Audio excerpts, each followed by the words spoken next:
ছাত্র জনতার অভ্যুত্থানে শেখ হাসিনা সরকার পতনের পর জনরোষ থেকে বাঁচতে এবং গ্রেপ্তার এড়াতে আত্মগোপনে চলে যাচ্ছেন বিগত আওয়ামী লীগ সরকারের মন্ত্রী, সংসদ সদস্য, দলটির বিভিন্ন পর্যায়ের নেতাকর্মীরা সহ পুলিশের বেশ কয়েকজন ঊর্ধ্বতন কর্মকর্তা।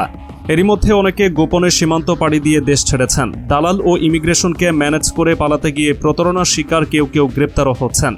দালাল সিন্ডিকেটের সহায়তায় কেউ কেউ ভারতে ঢুকতে কোটি টাকাও দিয়েছেন, তবে 20 লাখের নিচে কেউ ঢুকতে পারেননি বলে বিশ্বস্ত একাধিক সূত্রে জানা গেছে।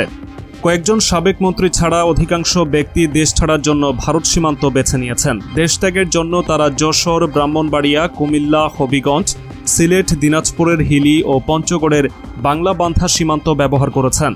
তাদের পারাপারের কাজে বিভিন্ন সীমান্তে গড়ে উঠেছে একাধিক চক্র। এই চক্রের সদস্যরা প্রভাবশালীদের পার করে দিয়ে বিপুল অঙ্কে টাকা হাতিয়ে নিচ্ছে বলে এক প্রতিবেদনে জানিয়েছে।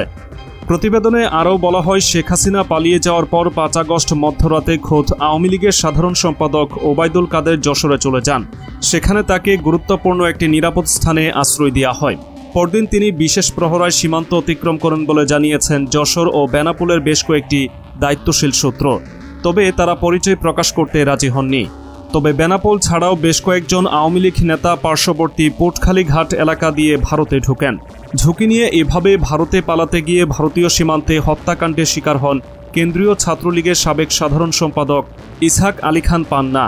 ভারতীয় অংশের দালালরা একা পেয়ে নির্যাতনের পর গলা টিপে করা হয়। বেশ কয়েকদিন পড়ে থাকার পর পান্নার অর্ধগলিত লাশ উদ্ধার করে পশ্চিমবঙ্গ পুলিশ। সংশ্লিষ্টরা বলছেন, দালালদের সহায়তায় একের পর এক আওয়ামী লীগ নেতা ভারতে পালাতে সক্ষম হওয়ায় স্থানীয়দের অনেকে ক্ষুব্ধ। এ কারণে এলাকায় অপরিচিত কাউকে দেখে সন্দেহ হলে তাদের ধরে বিজিবির হাতে তুলে দেওয়া হচ্ছে। এদিকে কানাডা থেকে দেশে ফিরেই আটক হয়েছেন সাবেক এমপি সুলতান মোহাম্মদ মনসুর আহমেদ। সোমবার ভোরে ঢাকার হযরত শাহজালাল আন্তর্জাতিক বিমানবন্দরের ইমিগ্রেশন থেকে তাকে আটক করা হয়। ঢাকা মহানগর গোয়েন্দা পুলিশ ডিবিএর অতিরিক্ত কমিশনার রেজাউল করিম মল্লিক জানান, কিছু অভিযোগের কারণে জিজ্ঞাসাবাদের জন্য ইমিগ্রেশন থেকে তাকে আটক করা হয়েছে। তাকে জিজ্ঞাসাবাদ করা হবে, সেজন্য তাকে ডিবি হেফাজতে নেওয়া হয়েছে। সুলতান মনসুরের পরিবার জানিয়েছে, দীর্ঘদিন ধরেই সুলতান মনসুর যুক্তরাজ্য, যুক্তরাষ্ট্র ও কানাডায় ভ্রমণে ছিলেন। ছাত্র আন্দোলনের অনেক আগে থেকেই তিনি দেশের বাইরে ছিলেন। তার বিরুদ্ধে এখন পর্যন্ত কোনো মামলা নেই। 1986 সালে সুলতান মনসুর ছাত্রলীগের কেন্দ্রীয় সভাপতি নির্বাচিত হন। 1989 সালে নির্বাচিত হন ডাকসুর ভিপি। পরে তিনি সংসদ সদস্য নির্বাচিত হন।